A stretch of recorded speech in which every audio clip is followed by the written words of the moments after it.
हम लोग कुछ अलग यूनिक टाइप के क्वेश्चंस, जो कि ये मैंने न्यूमेरिकल क्वेश्चंस लिए हैं, ये स्टैटिस्टिक का क्वेश्चन है, कोरिलेशन चैप्टर का क्वेश्चन है, और इस तरीके मतलब ये क्वेश्चंस हमारे यूजीसी नेट के क्वेश्चन पेपर वाले क्वेश्चंस है, ठीक है।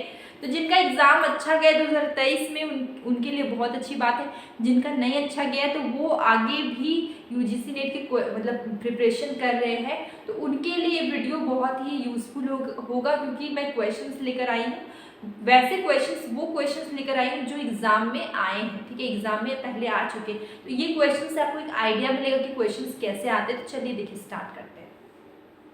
ये मेरा फर्स्ट क्वेश्चन ये है, ये क्या है आपका, ये क्वेश्चन है आपका स्टैटिस्टिक का, ठीक है। स्टैटिस्टिक से बहुत सारे क्वेश्चंस पूछे जाते हैं, स्टैटिस्टिक बहुत इंपॉर्टेंट है। देखिए, if the value of correlation coefficient is 0.8, मतलब आपको कोरिलेशन आपको गिवन है 0.8, ठीक है, और and the value of one of the coefficient regression, ठीक है। मैं फॉर्मूला बता चुकी हूँ पहले कोरिलेशन कोएफिशिएंट का, ठीक है। तो यहाँ पर देखिए, एक आपको रिग्रेशन गिवन है 0.16 और अदर आपको रिग्रेशन निकालना है, मतलब एक वैल्यू आपको कोएफिशिएंट रिग्रेशन का गिवन है और दूसरे का वैल्यू आपको निकालना है। सबसे पहले फॉर्मूला जान लीजिए इस क्वेश्चन को। देखिए यहाँ पर r is equal to under root b x y multiply b y x, ठीक है। ये फॉर्मूला है आपका। इस क्वेश्चन को सॉल्व करने के लिए ये फॉर्मूला आपको याद रखना बहुत जरूरी है, और डायरेक्टली इस फॉर्मूला से भी क्वेश्चंस पूछे गए हैं, तो ये इंपॉर्टेंट है, आप इसको याद रखिएगा, ठीक है। अब देखिए, कोरिलेशन का वैल्यू यहाँ पे गिवन है 0.8, आप यहाँ पे लिख लीजिए 0.8 is equal to under root, ठीक है, बी एक्स वाई, ठीक है, बी एक्स वाई आपका गिवन है कितना 0.16 और आपको सेकेंड वाला निकालना है बी वाई एक्स, ठीक है। अब देखिए, ये जो अंडर रूट है, ये जो रूट है ये यहाँ से इधर शिफ्ट होगा तो क्या हो जाएगा, मल्टीप्लाई, ये रूट यहाँ हटा दीजिए, यहाँ पे सिर्फ बचेगा 0.16 मल्टीप्लाई बी वाई एक्स, ठीक है। तो यहाँ पे देखिए 0.8 का होल स्क्वायर, ये स्क्वायर हो जाएगा, इधर का रूट इधर आ गया तो क्या हो गया, स्क्वायर हो गया। अब इसका स्क्वायर अगर हम करेंगे तो कितना आएगा, मतलब ये 0.8 मल्टीप्लाई 0.8 मतलब कि 0.64 इज इक्वल टू, यहाँ पे देखिए 0.16 है, यहाँ पे 0.16 है मल्टीप्लाई बी वाई एक्स, ठीक है। अब लोग यहाँ पे बनाते हैं, तो यहाँ पे क्या बचा 0.64, ठीक है। ये जो मल्टीप्लाई नहीं था ये वाला ये इधर आ जाएगा तो क्या हो जाएगा, डिवाइड हो जाएगा 0.16, ठीक है, is equal to beta b y x, ठीक है। इसको आप पॉइंट हट गया, इसको अगर आप डिवाइड करें तो कितना आएगा, 4 आएगा, तो बी वाई एक्स आप इसको लिख सकते हैं b y x is equal to 4। Regression coefficient आपको क्या आया, 4 आया। देखिए यहाँ पर मैंने लिखा रिग्रेशन कोएफिशिएंट क्या है, 4 आया। Option number b is correct answer, b आपका करेक्ट, ठीक है।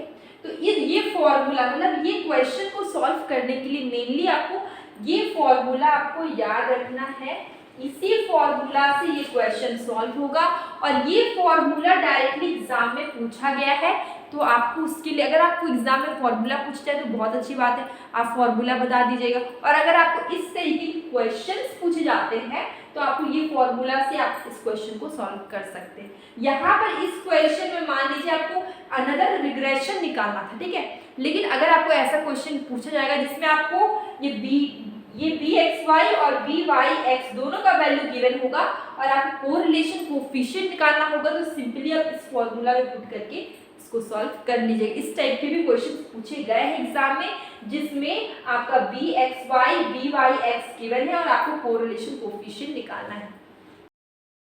देखिए ये क्वेश्चन में क्या बोला गया, in the long run profit maximising firm will choose to exit a market, ठीक है। तो क्या होता है कि जो यहाँ पे आप सिंपल चीज आप समझ सकते हैं, बस क्वेश्चन को ध्यान से पढ़िए, आपको सॉल्यूशन अपने आप समझ में आ जाएगा कि लॉन्ग रन में profit maximising firm will choose to exit a market, ठीक है। तो ऐसा कौन सा स्थिति होता है, ऐसा कौन सा सिचुएशन होता है कि मार्केट में लगता है कि अब काम नहीं चल रहा है, आप सब चीज बंद कर दे, ठीक है। मतलब कि सपोज आप ऐसे समझ सकते हैं कि आपका कोई दुकान है, ठीक है, आपका एक दुकान है और ऐसा कौन सा कंडीशन आएगा जब आप दुकान को बंद कर देंगे, मतलब आप दुकान चला ही नहीं पाएंगे, ऐसा स्थिति आ गया।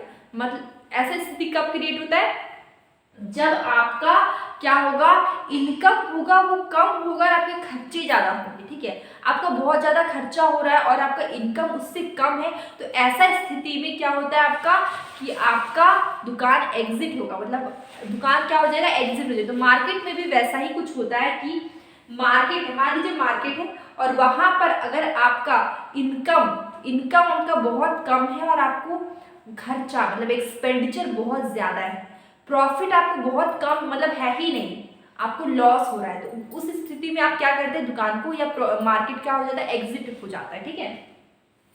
क्वेश्चन में यही चीज लिखा हुआ था, आप ये सब वर्ड से कंफ्यूज नहीं होइएगा, ठीक है। यहाँ पे लिखा in the long run profit maximising firm will choose to exit. Profit maximising firm क्या कर रहा है, वो ऐसा चूज कर रहा है कि दुकान मतलब मार्केट क्या करेंगे, एग्जिट कर दे रहे, बंद कर दे रहे। क्यों कर दे रहे, चार ऑप्शन आपको सही आंसर बताना। मैंने अभी बताया कि जब आपका इनकम कम होगा और आपके खर्चे ज्यादा होंगे तो ऐसी स्थिति में मार्केट या दुकान बंद हो जाती है। तो पहला क्या है, factor cost exit, sunk cost wrong है, average fixed cost is rising, ये भी रॉन्ग है, total revenue from production is less than total cost, ठीक है। तो यहाँ पे देखिए सी का ऑप्शन सही होगा, टोटल रेवेन्यू क्या है, छोटा है, टोटल किस प्रोडक्शन हो रहा है वहां पे, क्या इनकम क्या है, छोटा है, किससे, कॉस्ट से, मतलब कि आपका कॉस्ट ज्यादा लग रहा है। टोटल रेवेन्यू क्या है, total revenue is less than, total revenue छोटा है, इनकम आपका छोटा है, कमाई आपका कम है और खर्चे आपके ज्यादा है, इस स्थिति में क्या होगा, मार्केट आपका बंद हो जाएगा, ठीक है। तो इसका आंसर हो गया आपका सी। अब ये क्वेश्चन हम लोग देखेंगे कि which of the following monetary measure is used to control inflation, ठीक है। तो इन्फ्लेशन को कंट्रोल करने के लिए कौन से मॉनेटरी मेजर यूज होते हैं, ठीक है, मॉनेटरी मेजर यूज होते हैं। तो पहला क्या है कि central banks purchases government security from commercial bank. Central bank अगर सिक्योरिटी खरीद रही है कॉमर्शियल बैंक से, इससे क्या आपका कंट्रोल होगा, इन्फ्लेशन नहीं होगा, ठीक है। दूसरा, central bank sell the government security to the commercial bank, यहाँ पे आपका होगा, ठीक है, यहाँ पर आपका क्या होगा, इन्फ्लेशन कंट्रोल होगा। अगर आप बैंक रेट में भी रेस्ड, बैंक रेट आपका बढ़ गया, ठीक है, अगर बैंक रेट आपका बढ़ जाता है तो क्या होगा, लोग ज्यादा इन्वेस्ट नहीं करेंगे, क्या क्यों नहीं करेंगे, क्योंकि उसका रेट मतलब ROI, रेट ऑफ इंटरेस्ट, अगर रेट ऑफ इंटरेस्ट बढ़ता है तो लोग क्या करते हैं, ज्यादा बोरो नहीं करते, तो इससे मनी कंट्रोल हो जाएगा, ठीक है। बैंक रेट में भी रिड्यूस्ड, अगर बैंक रेट रिड्यूस होगा तो लोग तो ज्यादा पैसे लेंगे ना, इससे क्या होगा, मनी इन्फ्लेशन कंट्रोल नहीं होगा।